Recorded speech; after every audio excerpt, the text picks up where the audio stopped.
শ্রাবণ আর কুমার বাইরে এলো। আকাশে একটাও তারা দেখা যাচ্ছে না, মেঘের ঘনঘটা, আর তারই মাঝে চমকে উঠছে বিদ্যুৎ। অনেক দাঁড়িয়ে থেকেও কোনো গাড়ি না পাওয়ায় দুজন হাঁটতে লাগলো। মাঝে মাঝে ঠান্ডা হাওয়া বইছে। কুমার বলল, আজ আবার ভিজতে হবে? আমার তো ভিজতে ভালোই লাগে, কিন্তু তুমি তো ভিজলে তো ঠান্ডা লেগে যাবে। লাগুক ঠান্ডা, আজ দুজন মিলে একসাথে ভিজবো। সামনে কিন্তু তোমার একটা বড় প্রোগ্রাম আছে, কেন সুস্থ শরীরকে ব্যস্ত করবে? ধুর, কিচ্ছু হবে না। নমস্কার বন্ধুরা, আপনাদের আবার স্বাগতম আমাদের গল্পের দ্বিতীয় অধ্যায়ে। আশা করছি আগের পর্বটি আপনাদের ভালো লেগেছে। বেশি দেরি না করে শুরু করব পরের পর্ব। গল্প পাঠে আমি শুভজিৎ, আর গল্পের লেখক অভিষেক। আপনারা শুনছেন সমপ্রেমী গল্প। শ্রাবণের বেশ ভালোই লাগছিল এরকম একটা রাতে রাস্তা দিয়ে কুমারের সাথে হাঁটতে।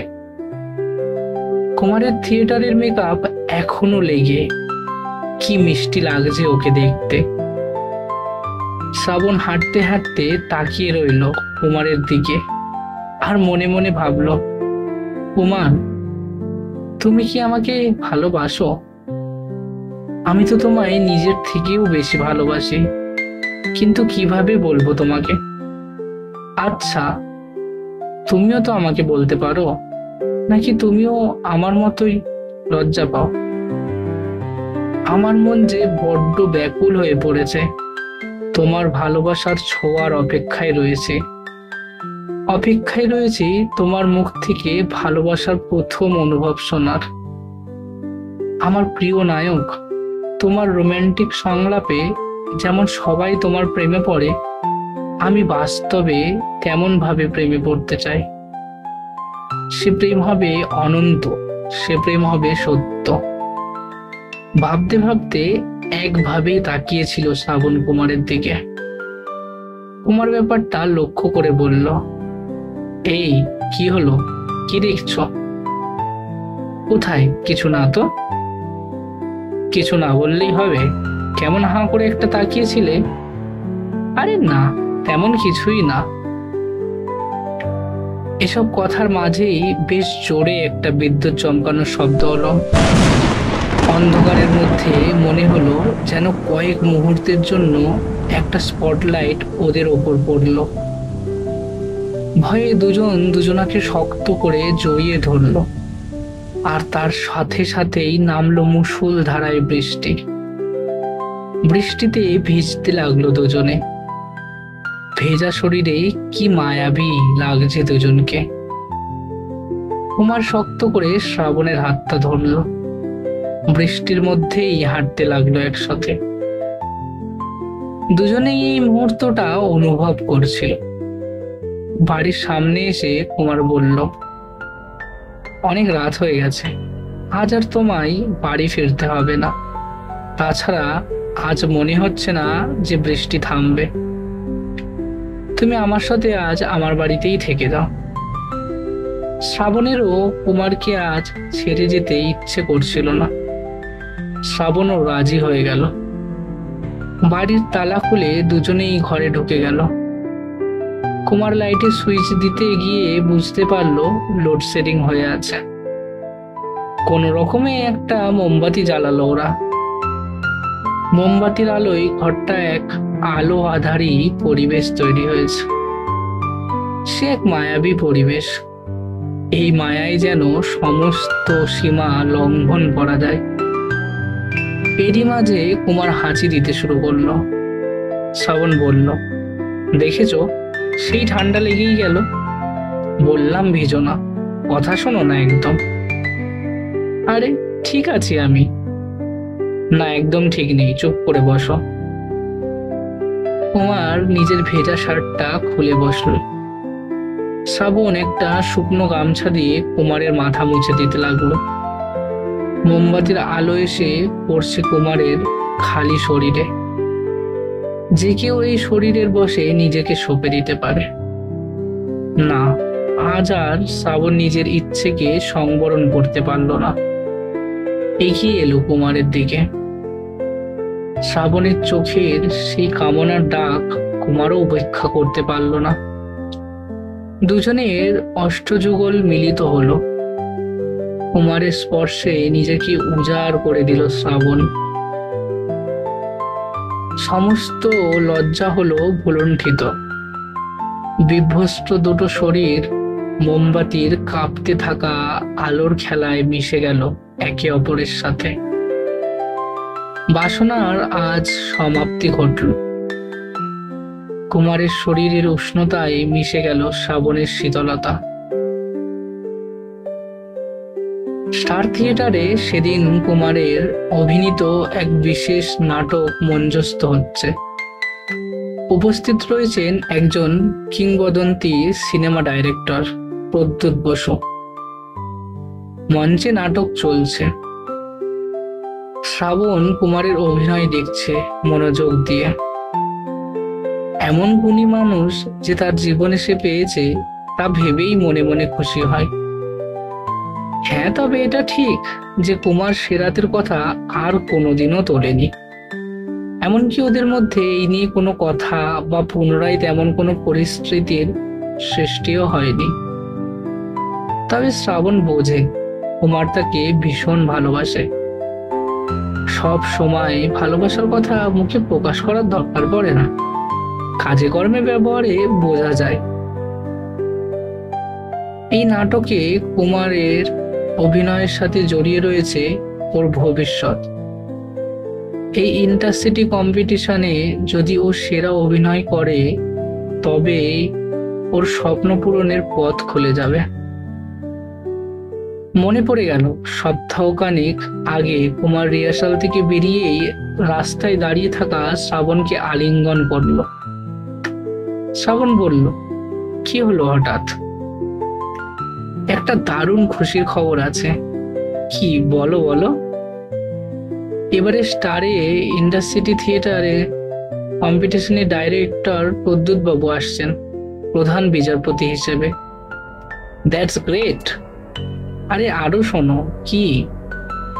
এবং উনি নাকি ওনার নতুন মুভির জন্য নতুন মুখ খুঁজছেন। সেদিন ওনাকে যে ইমপ্রেস করতে পারবে উনি তাকে মুভিতে সুযোগ দেবেন।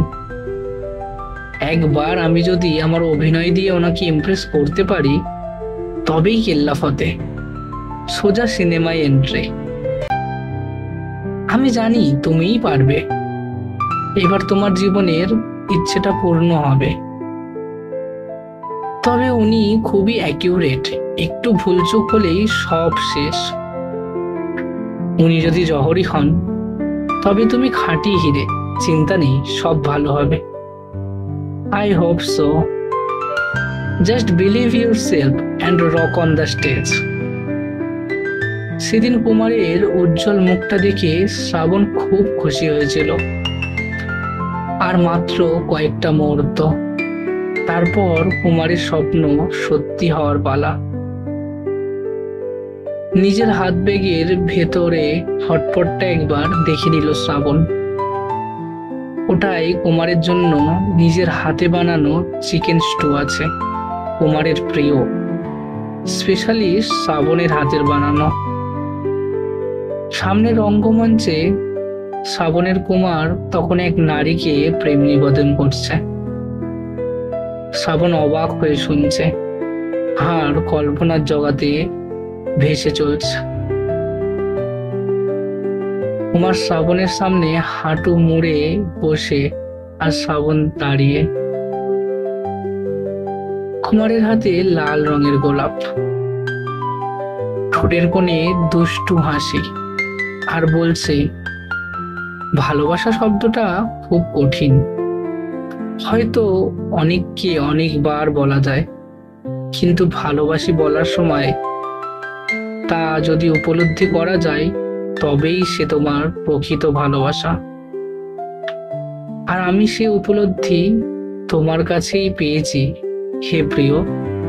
তোমার সাথে জীবনের বাকিটা পথ হাঁটতে চাই, সঙ্গ দেবে আমার, হবে আমার বাকি পড়ে থাকা জীবনটার জীবন সঙ্গী। শ্রাবণ লাজুক চোখে কুমারের দিকে তাকালো, হাত বাড়িয়ে গোলাপটা নিল আর বলল, সারা জীবন কেন, পরবর্তী সব জন্মে আমি শুধু তোমায় পেতে চাই। তোমার ভালোবাসার লোভে বারংবার জন্মাতে পারি, তোমার ভালোবাসায় নিজেকে উজাড় করে দিতে পারি, আবার তোমার ভালোবাসায় নিঃস্ব হতেও রাজি আছি। এই জীবনে আর কাউকে নয়, শুধু তোমাকে ভালোবেসে যাব, এ কথা নিজেকে নিজে দিলাম। শ্রাবণের হোশ ফিরল দর্শকদের হাততালির শব্দতে। নায়ক কুমার আর নায়িকার প্রেমের দৃশ্যে জবনিকা পতন ঘটেছে এই নাটকের। এবার সেই চরম মুহূর্ত, প্রদ্যোৎবাবু মঞ্চে উঠে নিজের অভিমত প্রকাশ করবেন। শ্রাবণ যতটা চিন্তিত ততটাই উৎসাহিত। কি হবে প্রদ্যোৎবাবুর অভিমত? বারবার ভগবানের নাম করছে আর কুমারের মনের ইচ্ছে পূর্ণ করতে বলছে। শ্রাবণ চাইছে সময়টা যেন দ্বিগুণ গতিতে প্রবাহিত হয়, এই টেনশন যে সে আর নিতে পারছে না। রঙ্গমঞ্চের পর্দা উঠল, একজন ঘোষণা করল, প্রদ্যোৎবাবুর আজ এখানে আসার কারণ। লোকটি বলল, সুধী দর্শক, আপনারা সবাই জানেন আজ আমাদের প্রধান বিচারপতি হিসেবে উপস্থিত আছেন আমাদের সবার প্রিয় মুভি ডাইরেক্টর মাননীয় প্রদ্যোৎ বসু। সাথে সাথে দর্শক মহলের হাততালির শব্দে মঞ্চ ভরে উঠল। ওনার হাত ধরে সিনেমা জগতে উঠে এসেছেন একাধিক অভিনেতা এবং অভিনেত্রী। বারংবার উনি নতুনদের সুযোগ দেন, বেছে নেন সেরা সেরাকে। এবারেও তিনি আমাদের মধ্যে উপস্থিত হয়েছেন শুধুমাত্র প্রধান বিচারপতি হিসেবে নন, ওনার নতুন সিনেমার নায়ক নায়িকা খুঁজতে। আমরা অনুরোধ করব মাননীয় প্রদ্যোৎ বসু মহাশয়কে আমাদের মঞ্চে আসার জন্য, এবং উনি জানাবেন এই ইন্টারসিটি কম্পিটিশনের বিজয়ীর নাম। এছাড়াও আমরা জেনে নেব উনি ওনার পরবর্তী সিনেমার জন্য এখান থেকে কোনো নতুন মুখ খুঁজে পেলেন কিনা। প্রদ্যোৎবাবু নিজের আসন ছেড়ে এবার মঞ্চের দিকে এগিয়ে এলেন। শ্রাবণ টেনশনে চোখ বন্ধ করে নিল আর মনে মনে ওর ইষ্ট দেবতার নাম নিতে লাগলো।